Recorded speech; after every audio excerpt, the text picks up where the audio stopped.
Good morning. We are celebrating the UAE Civil Aviation Day on the 5th of October 1932. The very first aircraft landed in the Emirate of Sharjah to kickstart our civil aviation journey. And to talk to us in greater detail about the history and what to look forward to, we're very kindly joined by Adel Ali, who is the CEO of Air Arabia. A very good morning to you. Good morning to you, Karim. Thank you. Well, it's a pleasure to have you on air with us. Now, thinking back, and you're also working, obviously, in the airline that is headquartered in Sharjah. To think back of the aviation legacy that we've got, what are your thoughts on celebrating this important Civil Aviation Day? Well, thank you. I think maybe I could tell you a story, actually, now that you reminded me of the first aircraft back in 1930s. I must tell you, something happened to me.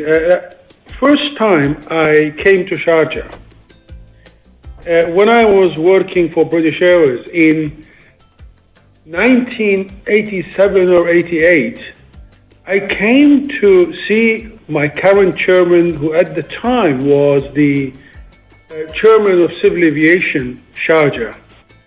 And we came to see them because British Imperial Airways at the time was celebrating the 60th anniversary of Imperial Airways in the Gulf.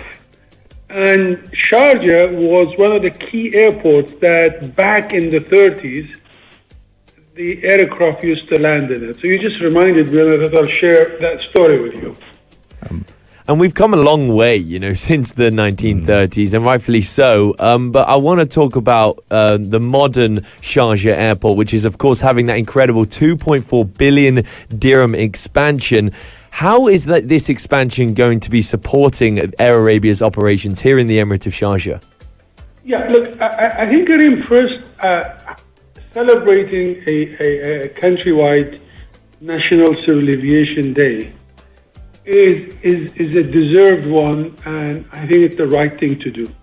I think if we look at the aviation and the civil aviation in particular in Sharjah and in UAE as an whole, we have achieved collectively as an aviation industry such milestones that a lot of much bigger countries have suffered to do so.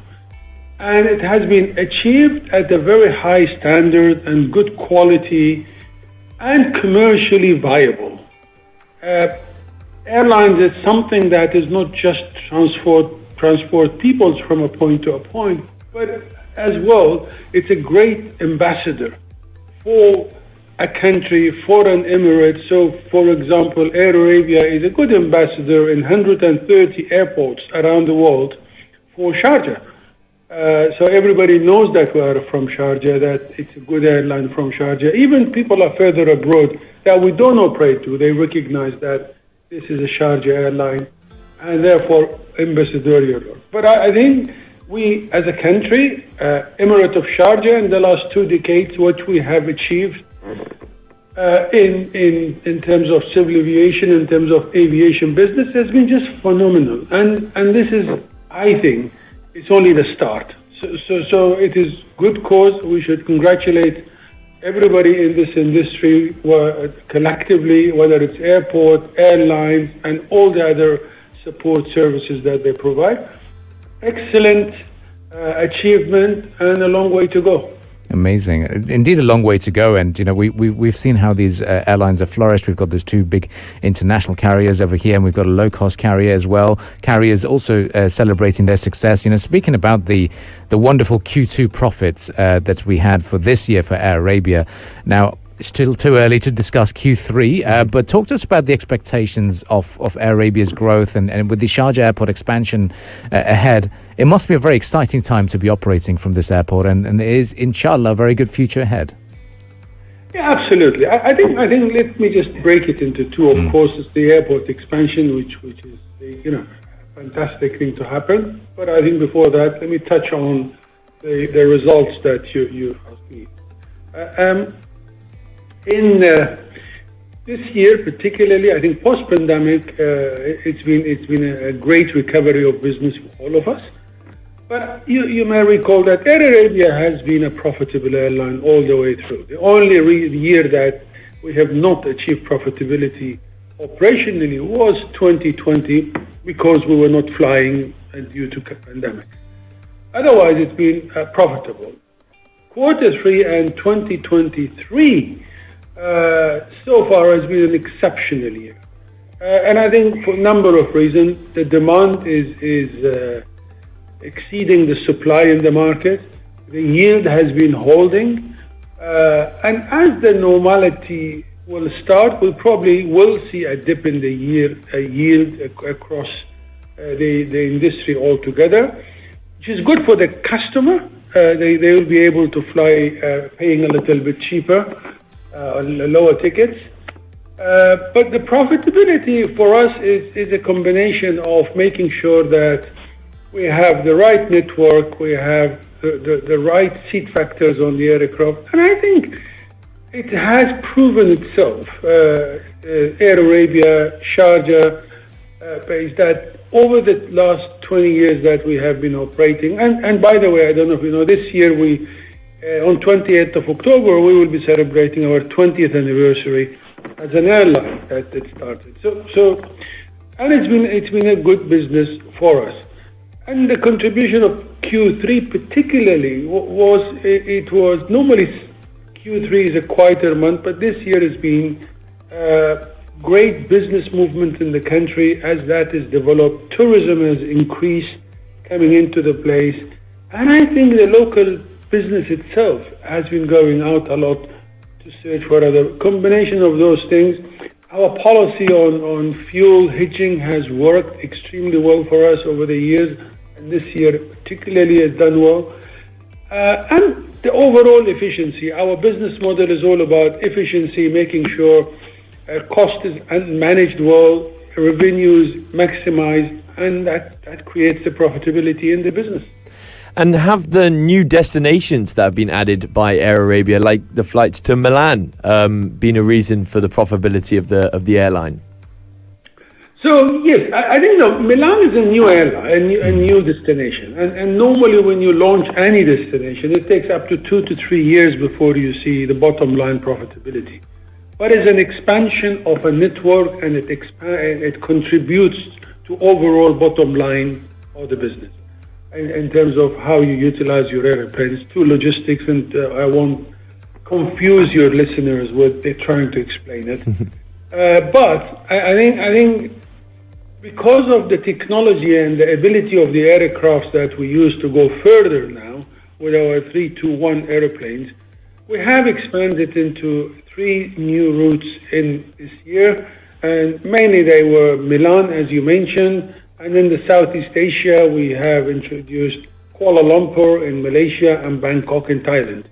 All the 3 have been performing extremely well. We're very satisfied with, and I think these are what we've done is at the moment to see how the market accepts, and we're very happy with the reaction of the market. This is because we're going to get many more of this new version of aircraft called A321 XLR, which will fly up to 9 hours. And once that comes, our aim is to expand the business into more European cities, more Southeast Asia, as well as some longer routes in Africa. So overall, it's been good. Amazing. Any particular destinations that we think are an interesting market whilst we've got you on the lines? No, I think look, it's the aircraft is not going to be ready because it's a new built aircraft until about late 24 or 25. Okay. That this particular aircraft. One comes. There is I think most of places in Europe we will be going to, including, of course, what always you want to connect with Sharjah, which is London. I think China is another good market that we should be serving, and so on. Wow. And therefore, you develop the route based on the market needs, but those things I can just quote them now because for sure we will be in those airports. And can we talk a little bit about the airport itself, Sharjah Airport, of course? How have they been with providing you that platform, that space, of course, to be able to have such growth and all in line with that expansion? I think, an airline cannot survive without an airport. An airport is a big wasted piece of land without an airline. So we go hand in hand, and our cooperation over the last 20 years has been just outstanding. Everybody has been extremely supportive. Our work has been good. Sharjah Airport capacity is constrained, and that's because that's a good thing for any airport. When you're capacity constrained means you're doing well, you want to expand. And hence, what you said earlier on, the 2.5 billion dirhams expansion plan that Sharjah Airport has, that the government has approved. And I think the good thing in Sharjah and my 20 years experience, what I have seen, is the vision of His Highness Dr. Sheikh Sultan Al-Qasimi has always been that where there is a need to invest, that investment comes in. He inaugurated Air Arabia on 28th of October 2003, and since he's been making sure that the airline grows on its own, financially viable, and makes sure that we do the right thing and the right principle, and always ensures that safety, security, level of service is to the level that represents Sharjah properly.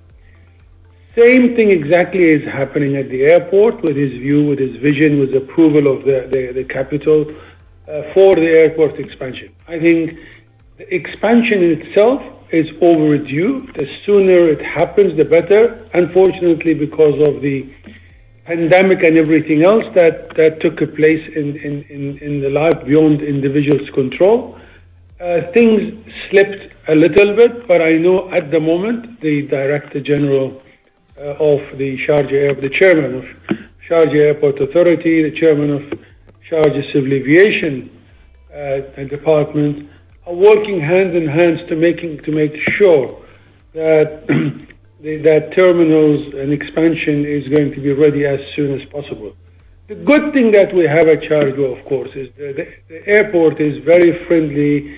The airport is not vast, and therefore the customer like it because 15 minutes from landing, you're in your car, and you don't need to be at the airport except an hour before your departure. So there's a lot of good things for this airport, and the catchment area of the airport is fantastic in terms of geographical position. And I think I can't wait to see this beautiful expansion taking place so we can benefit from, and that would fulfill our need for the aircraft order, the 120 aircraft that we have got in order between now and 2030. I think that airport and our expansion will complement each other extremely well. Amazing. Well, it's been, as you pointed out, 20 years of Air Arabia as well. So much has happened over the years. Lots of new partnerships that you've formed as well. And, obviously you've also given birth to a very popular airline nowadays, Fly Jinnah over in Pakistan. Any particular plans, do you think? Is it going to be operating a local market, or can we see it expanding internationally? Is that on the cards?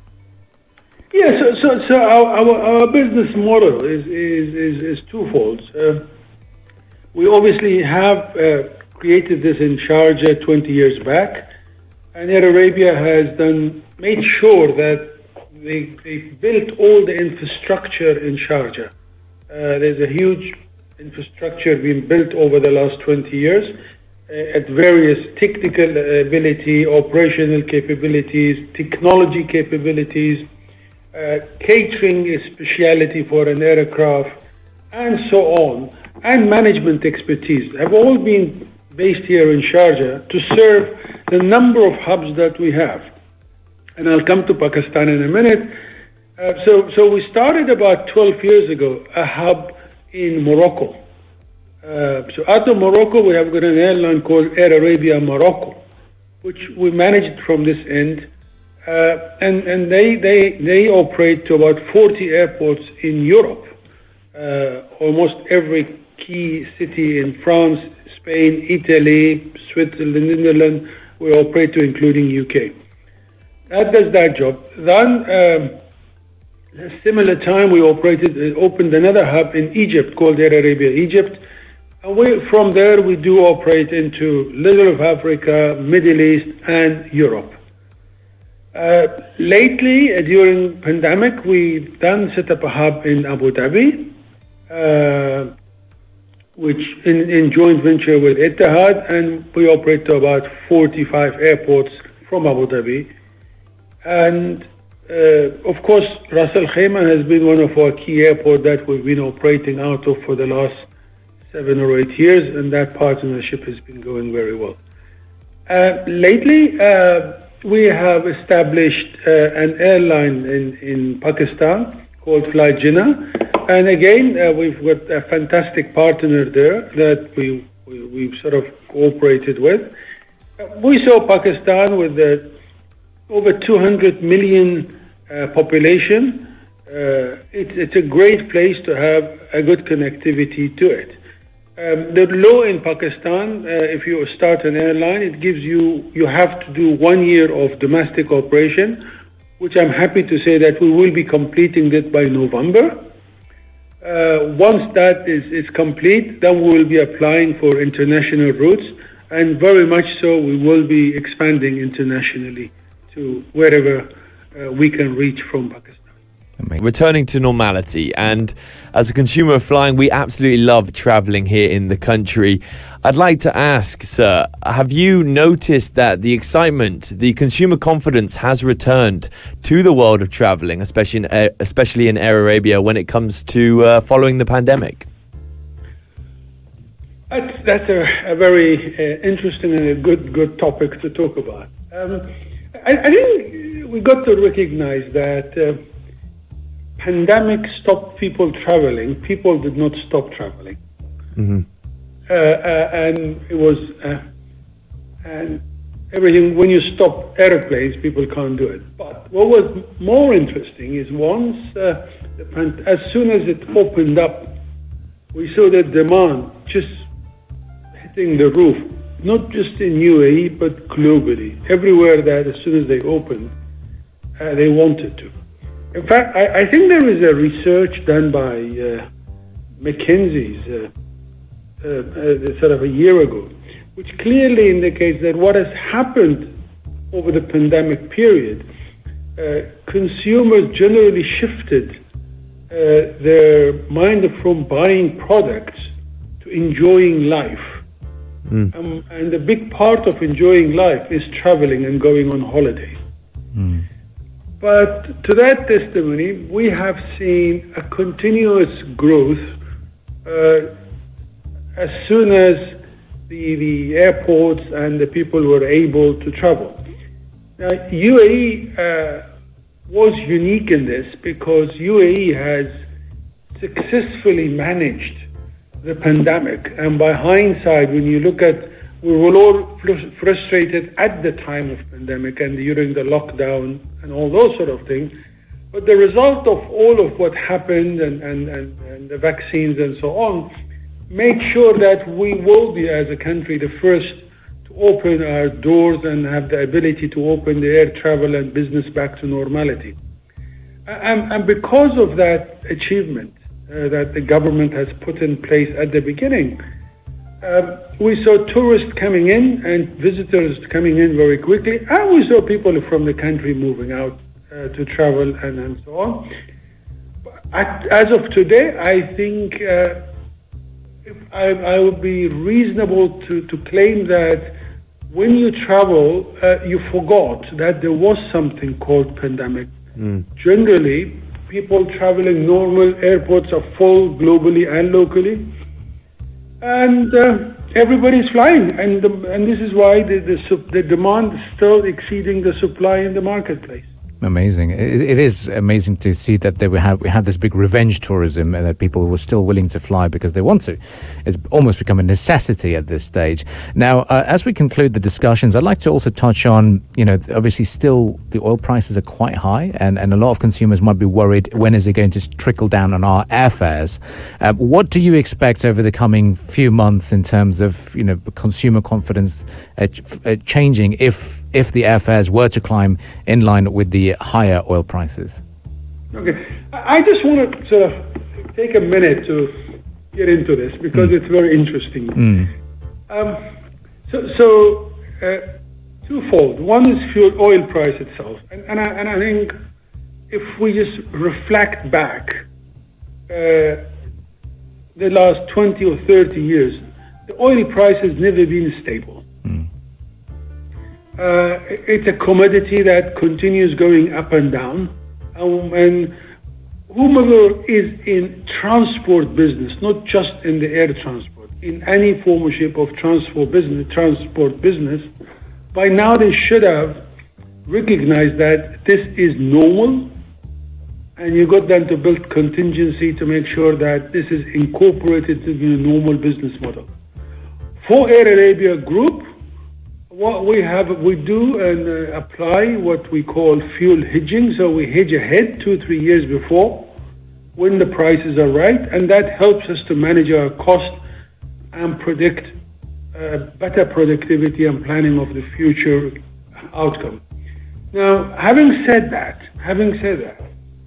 I think we have to be realistic today that it is cheaper to fly an hour and a half on an aeroplane than taking a taxi from Sharjah to Abu Dhabi. Right? So it is, flying became not expensive. What makes it expensive, unfortunately, is the global taxation that put in place that a lot of airports around the world, around the region, they add a lot of taxes into the passengers, which does not come to the airline, but the airlines are the collectors of it to pass it to the various authorities. That's what makes the air travel a little expensive. But the ticket itself is I think, has never been cheaper than nowadays and in the recent history. I recall people used to travel from the UAE to London for 4,000 dirham return in economy. Nowadays, you can get fares as cheap as 2,500, and I'm talking 20 years of cost increase and everything else in life. So fuel will be with us. It will go up and down, and we just got to manage it best we can. Yes, if it goes a little too high, then airlines will have no option. Exactly the same what happens when we go to the petrol station to fill up our car. You see at the beginning of each month, they say your fuel prices have gone up or new fuel prices have come in. With the airline industry, probably the same thing. If it exceeds the $100, you may find the fuel surcharges and so on added more into the business. Fair enough. I mean, that's a great strategy to take back, and it gives more of an explanation to the listeners out there who might be complaining of saying, why are we paying too much on our tickets? But great explanation. And you know what? For the morning Majlis, it's been an absolute pleasure to have you on board with us. You've pretty much become our co-host. Yeah. We'd like to invite you into the studios next time, inshallah, for sure. And once again, congratulations on the 20 years of Air Arabia, and it's wonderful to see the success story from the Emirate of Sharjah. I think it'd be nice to conclude. It's been a fantastic 20 years, fantastic experience, and we've helped a lot of people that 20 years ago they never seen an airplane. Now we made it life for them much easier to go and visit their families, relatives, and travel and enjoy life at a very affordable price. What is important is this would not have happened at all if it was not the total support and the understanding of the government in Sharjah, the support from all you can't run an airline or move people without the support of all the authorities, whether it's the Civil Aviation Department in Sharjah, whether it's Sharjah Airport authorities, immigration, customs, securities, everybody else that's involved. The list is too long to thank you, but everybody should be thanked. I'd be remiss of me if I do not say a big thank you to the UAE Federal General Civil Aviation Authority. I think it's their day, and we should congratulate them on what they have done and what they have achieved. I think the General Civil Aviation authorities have made sure that not only the industry grew significantly for the whole country, but also made sure that it is at a safe and security standard equivalent to anywhere else in the world, at the top. So for that, one has to say thank you to them. Well, thank you very much as well for your time on air with us. That was the CEO of Air Arabia Adel Ali, who very kindly joined us this morning to continue the conversation and celebration of the UAE Civil Aviation Day. You can catch this discussion as a podcast as well on our platforms. Just search for Morning Majlis and subscribe and share away.